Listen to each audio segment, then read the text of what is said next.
guess tonight, or I guess today, well I guess technically yes tonight, whenever you're watching this video, is the start of the NBA's Eastern and Western Conference Finals. Ooh, very fun. We have 4 teams left. Some of them are new to us, and some of them are like, what the heck is going on right now? But that's what we're going to talk about. What the heck is going on right now? So make sure you guys, of course, like the video. If you do like the video, make sure to subscribe to the channel. I don't know if we have 50,000 subscribers yet. If we do, that's cool. Currently of the recording of this video, we don't, but maybe we will at some point in time, which would be kind of crazy. If we do, I'll make like a more of an announcement, whatever about it, but holy cow, if you're not subscribed, make sure you do that, and yeah, comment down below. I guess how you're feeling about the NBA playoffs, how it's going, how do you feel, your thoughts on the teams that are left, your thought maybe your team is eliminated, anything in mind about that, I would love to know, and yeah, we have a lot to talk about, so let's get this started. Alrighty, I have my phone here. We're going to be talking, of course, about the NBA playoffs and how we sort of got here to the Eastern and Western Conference NBA Finals by, I guess, very quickly going over the first round, kind of just speeding over that, and then obviously talking about the second round that just went down, the conference semifinals. Then we'll go on to the predictions of the Eastern and Western Conference NBA Finals, the NBA Finals, and maybe predicting a new winner. So far, I've picked 2 different teams, which is kind of bad, right? Maybe it'll be the same, and maybe it'll be different. Anyways, talking about the NBA playoffs in general, gonna speed around this one. We have the Eastern Conference first with the number 1 seeded Boston Celtics beating the number 8 seeded number 8 seeded Miami Heat, 4 games to 1. Jimmy Butler wasn't there. Boston's a really good team. Explains why it was just only 4-1. Could have been maybe something a little bit different if Miami was a little bit healthier. The number 4 seeded Cleveland Cavaliers were taking on the number 5 Orlando Magic. Cleveland winning that in a 7-game series. 4 games to 3. Did not see this series going 4 games, but the defense of Orlando really started to kick it into high gear. Cleveland just were struggling on that side of the ball. And it seemed like, no offense, it was just the Donovan Mitchell show, but it was still enough for that team to move on. Orlando, still too young, needs a little bit more pieces to really become more of who they should be one day, which is a very good basketball team. The number 3 seeded Milwaukee Bucks lost the number 6 seeded Pacers of Indiana, 4 games to 2. Injuries is another story of this one. Giannis, Dame, Chris Middleton, Bobby Portis was kicked out of a game. that Milwaukee Bucks team was just not in a good space, and Pacers took advantage of it. Moving on to the second round, then the Knicks faced off against the Philadelphia 76ers. Joel Embiid playing at 30% health, and that's all that happened. The role players on the Sixers also did not step up really at all. It was not that great, but the Knicks were definitely here and ready to play. That was a good 6-game series, winning a 4-2 to the Knicks. And moving on again quickly to the Western Conference, the number 1 seeded OKC Thunder eliminated the number 8 seeded Pelicans 4 games to nothing. A nice little sweep. Zion, of course, you could probably guess, got injured, and the rest of the Pelicans team just couldn't handle the well-roundedness of the OKC Thunder, ending in a sweep. The Dallas Mavericks, the 5th seed, taking on the 4-seeded Clippers, beating them, actually, which is pretty interesting, winning 4 games to 2. Again, injuries are just a factor in this year's playoffs. Kawhi Leonard, the star, was in and out of the lineup pretty often in this series, and just couldn't stay healthy enough. Who would have thought, right? Kawhi Leonard not healthy enough to help a team win. I would have never saw that coming. Dallas moves on to the second round. The number 3 seeded Minnesota Timberwolves takes on the number 6 seeded Phoenix Suns, sweeping them. Kevin Durant, Devin Booker, Bradley Beal,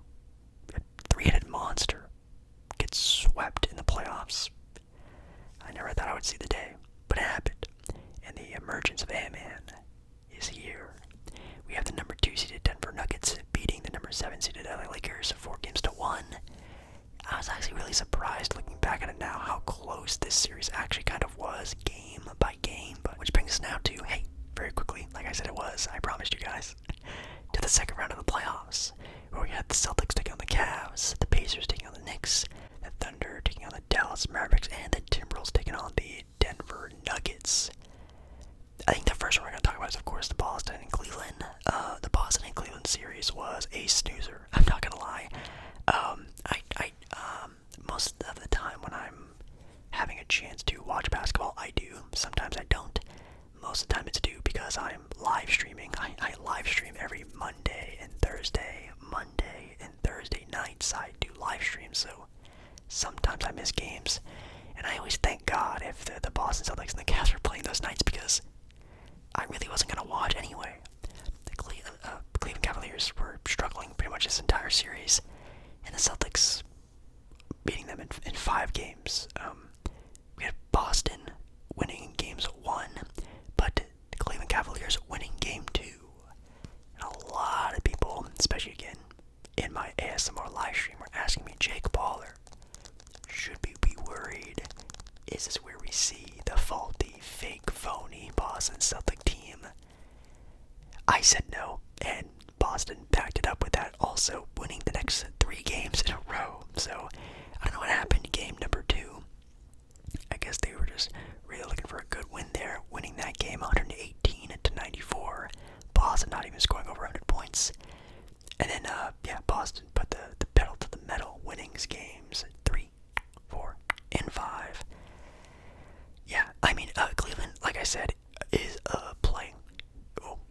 were playing injured at the time. I think Jared Allen was hurt, and maybe even some other couple of key pieces to the puzzle there probably were also. But yeah, Donovan Mitchell was insane.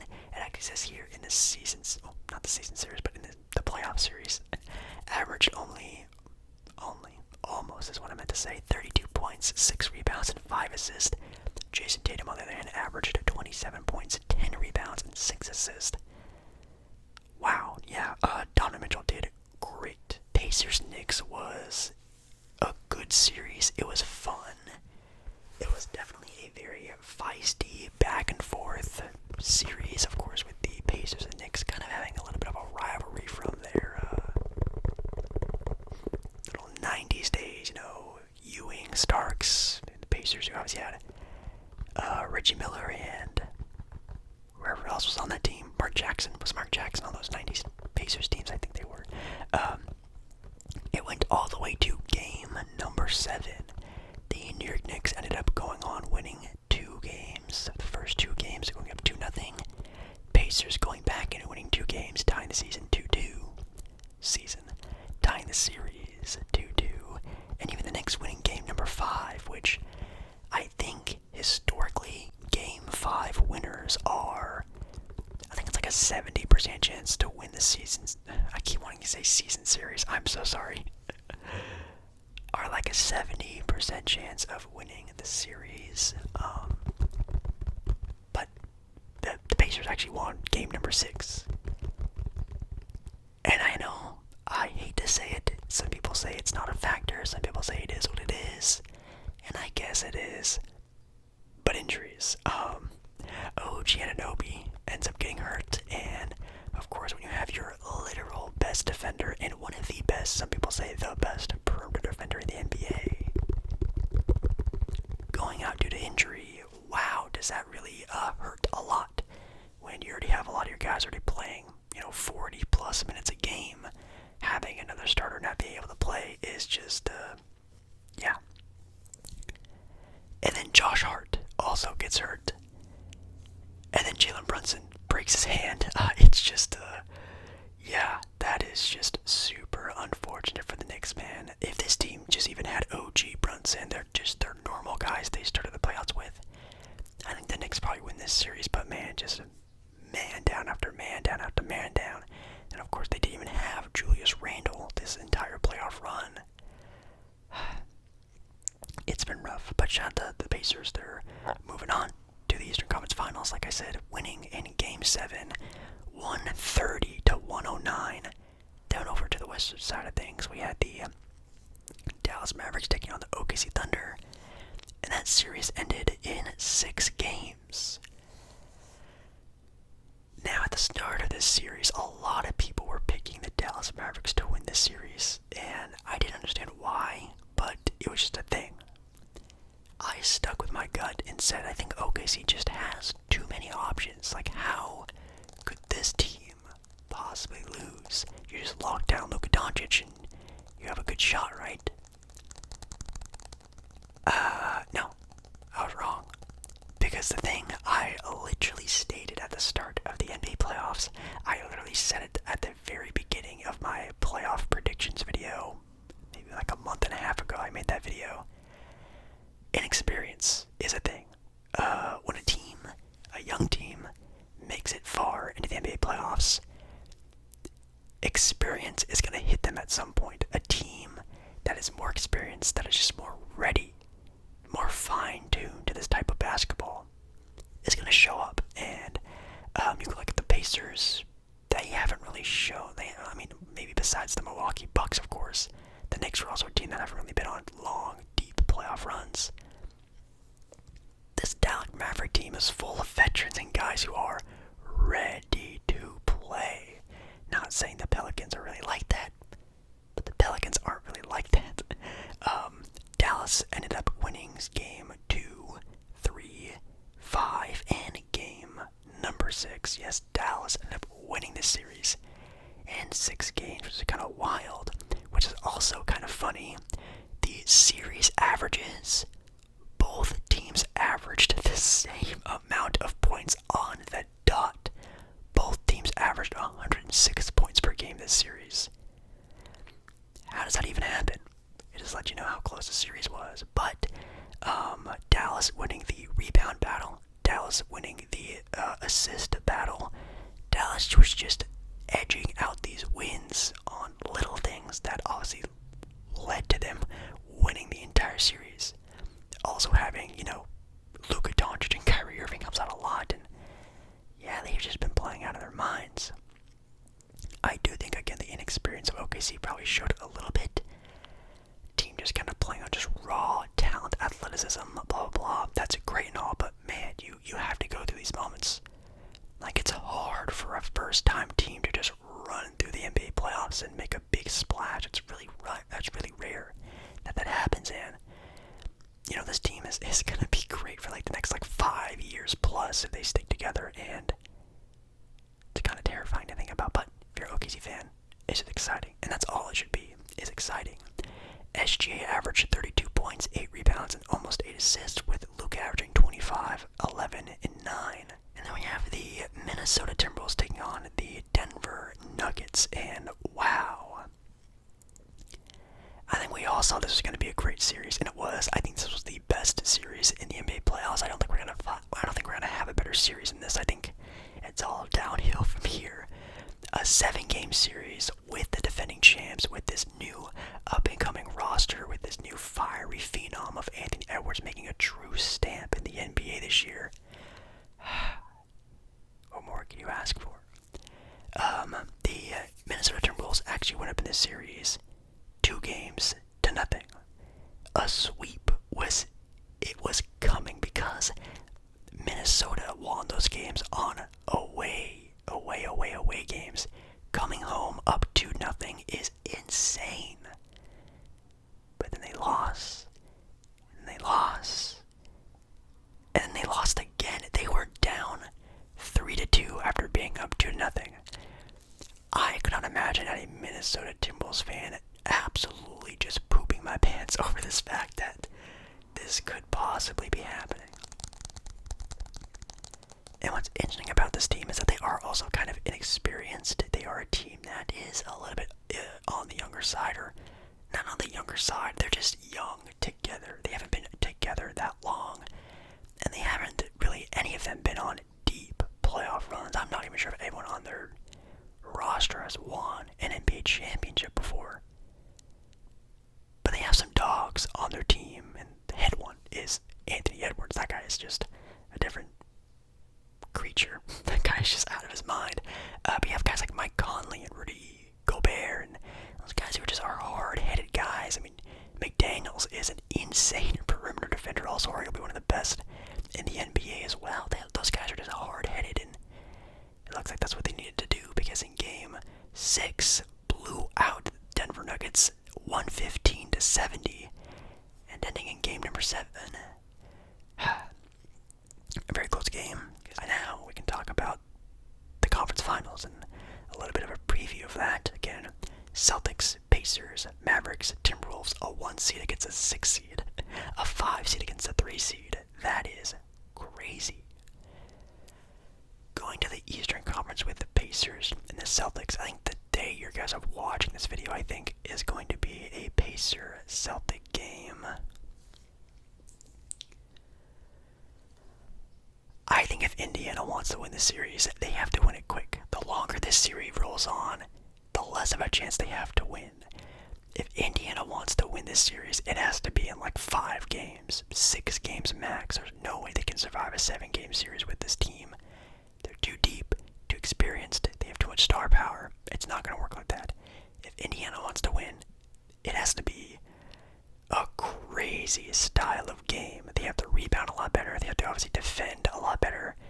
You know, they don't have to really worry about the interior game so much, but the perimeter play of Boston is insane. You have Drew and Tatum, Jaylen Brown, all the rest are good role players. Derek White can have a 30-plus point game in some playoff instances. Like, man, that team is really tough, but I think Indiana could do it. Just because of the luck they've been having this playoff run. But if I had to guess, Jake Paul, who would you say would win this series? I'm still going to give it to Boston. I think Boston wins in 6 games. I'm going to give 2 games to Indiana. I think they are just, again, a team that's probably peaking right now. They have a lot of confidence. They are taking down some juggernauts in the Eastern Conference, although you can definitely put an asterisk next to that. But they're playing very well, and I think they will be up for the challenge. Then we have the Dallas Mavericks taking on the Minnesota Timberwolves, and this could be a very fun series. And I'm going to say the same thing to the Dallas Mavericks like I am going to say to the Indiana Pacers.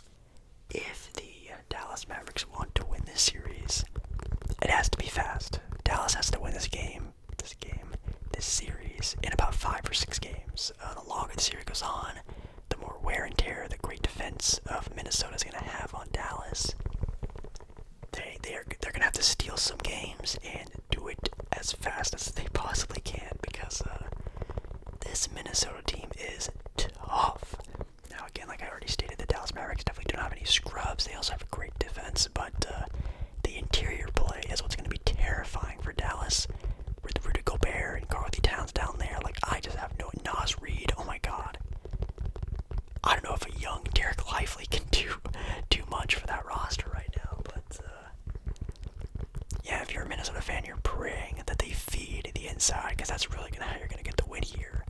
Plus, with all the defense they have on the wings, with, again, Anthony Edwards, McDaniels, I think Mike Conley's playing. I don't know if he's hurt right now or something like that, but their perimeter defense is insane.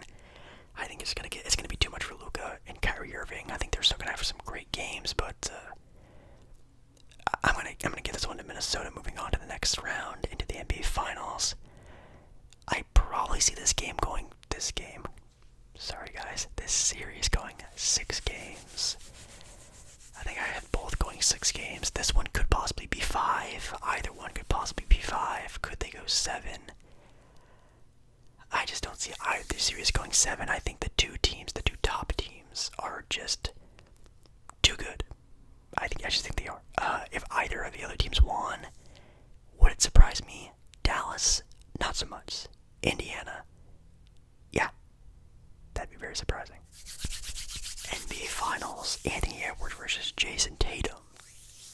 Oh my god, I need that so bad. That's gonna be a great NBA Finals. I am craving a great NBA Finals. Last year's Finals, no offense, I think I maybe watched like 1.5 games last year's NBA Finals. That was kind of rough to watch, but man, this year's Finals is going to be insane if that happens to be something like that. Or even Dallas and Boston, that'd be sick too. I mean, even saying Indiana would be interesting.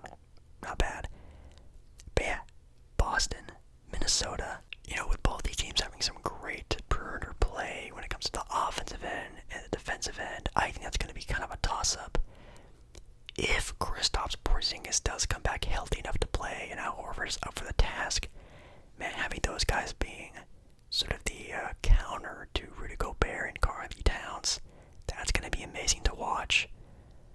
Both the teams are pretty deep enough to have some pretty good runs with their bench unit as well. I mean, this is going to be almost like an even matchup. I think that series does go 7 if both teams are, up and ready for it, fully healthy. Well, healthy enough, I should say. No one's fully healthy right now. At my very first predictions video, I said Boston was going to win the NBA championship. In my second set of predictions, I said Minnesota, or I guess whoever won the Minnesota-Denver series was going to win the NBA championship. And right now is is the tiebreaker. Is the last time I'm talking until, well, the NBA Finals, which is kind of crazy. And if I could say right now who I just more trust right now, I still just see this team at a peak. They're peaking, and I haven't seen them fault. Well, I've seen them fault, but not so much to where I feel like they're completely given up. I feel like they had that moment, and they kicked it out of themselves. They kicked it into another gear and took out the defending NBA champions. While they could have just lost and laid down in games 6 and 7, they almost blew the team out. And Minnesota right now just looks too good. And I think the new set of confidence they have going into this series, or maybe even going into the NBA Finals, is going to be really important. I have Minnesota still as my choice of winning the NBA Finals. I think Boston, of course, is that second choice. If they are not fully healthy, can't see it happening at all. If Kristaps Porzingis has to be playing, if KP is playing and he's good to go, I think I will give Boston maybe a little bit of an edge, you could even say, but he's not going to be having enough time to be fully healthy, you know what I'm saying? Kind of getting back into rhythm. He's such a key piece to what they did this year, being the best, team basically in all of basketball. They were the number 1 team in the East, had the number 1 record in the entire NBA. I just don't see that really happening in enough time to him to get sort of readjusted to an NBA Finals sort of run. And I'm really excited about how the NBA playoffs have been going so far. I'm really excited to see how these series go. So, thank you so much for watching this night's video. I love you. Make sure, of course, you do like the video. If you do like the video, comment down below any topics, anything I should know, any statistics. How do you think the NBA playoffs are going? How they went? If your team is still in, if your team is out, if you're excited for next year, NBA draft, anything like that, let me know down in the comments. Subscribe to the channel. Very close to 50,000 subs. And I love you. And I hope to see you in another video very soon, alright guys?